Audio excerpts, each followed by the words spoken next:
Good morning, good afternoon, good evening, everyone, depending on where are you listening from. I'm Phil Young. I'm a professor at George Mason University and also directing the NSF Spatiotemporal IUCRC, which has been transitioning to the digital twin research, innovation, and collaboration hub across several universities, with the first phase with Virginia Tech and others. We're gathering here today to understand one important gap that we need to fill about the construction and infrastructure.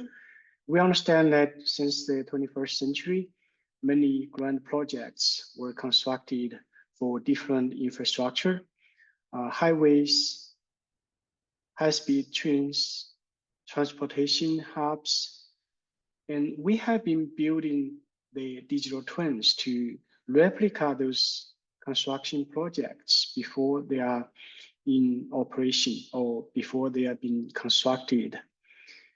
And in this process, we leverage the latest advancement on digital transformation, all the way from digital earth to big data to digital twin as the latest paradigm of digital transformation.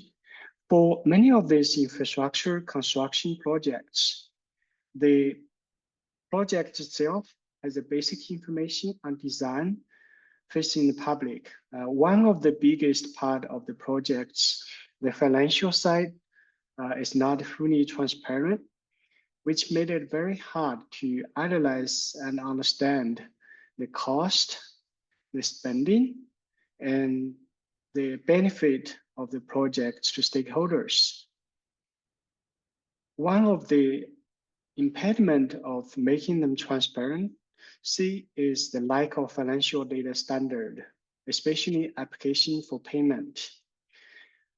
In order to fill this gap, we're collaborating with Salesforce, Esri, National Institute of Building Science, Stanford, Texas A&M, and the transportation departments around the country to develop an application for payment standards to fill this gap.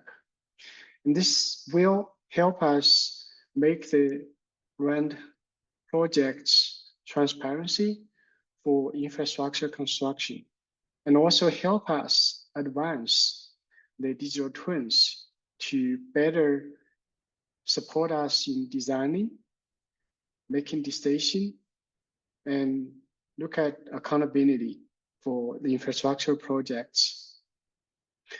We're really glad and excited to be able to work with the collaborators to develop such a standard to enable the transparency of the financial side of construction and infrastructure projects around the country. And this effort is open to anyone who are interested in this effort. So please get in touch with us, with Mr. Dixon, who's can also speak to this important effort. And we welcome you to join us to advance together the application for payment standards for the infrastructure and construction, and to set better transparency and interoperability across the country and hopefully worldwide. Thank you, everyone. We look forward to work with you.